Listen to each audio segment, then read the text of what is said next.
The headlines: China's population falls for the first time in more than 6 decades. We look at the impact that's having. Belgian police say a key suspect in a corruption scandal at the European Parliament has cut a deal with investigators.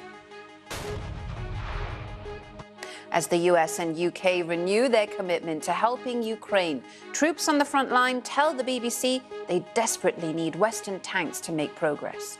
Both President Biden and Prime Minister Sunak have committed to standing with Ukraine for as long as it takes, and our teams are in lockstep as we coordinate our efforts, both with one another and also with our many allies and partners. And could one of Britain's richest men become the new owner of the Manchester United football team? The Philippine journalist and Nobel Peace Prize winner Reesa has been acquitted of tax evasion charges. Today, facts win. Truth wins. Justice wins. Starting with the fact that more international aid organizations have partially restored work in Afghanistan after receiving assurances from the Taliban government that women can work in some sectors. The International Rescue Committee and CARE have joined Save the Children in resuming a number of programs, mostly in health and nutrition. There was global condemnation back in December when the Taliban ordered aid organizations to exclude female staff. The Vietnamese president has resigned shortly after the departure of 2 deputy prime ministers.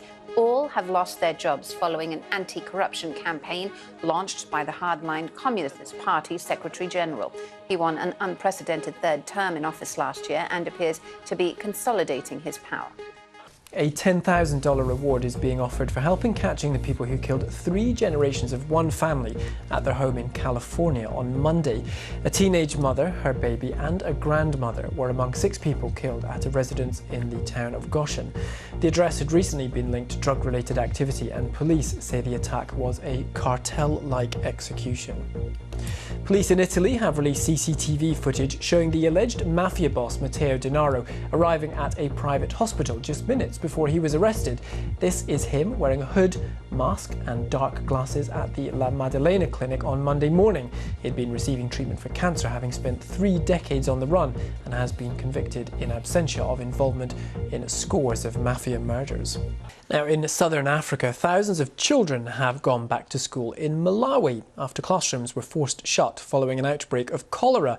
More than 750 people have died from the disease in Malawi in the last year, and schools in the capital Lilongwe and elsewhere have been closed for 2 weeks as a precaution. Well, before we go, I want to tell you about how Madonna has announced a new tour this summer to mark more than 40 years, can you believe it, of hit singles. The best-selling female music artist of all time used her Instagram to share a video teeing up the tour, which will take her to 35 cities, starting in North America and moving through Europe. Organizers said Madonna, the Celebration Tour, will take fans on her artistic journey through 4 decades and pays respect to the city of New York, where her career in music began. Can't wait for it. That's it from us. Thanks so much for watching.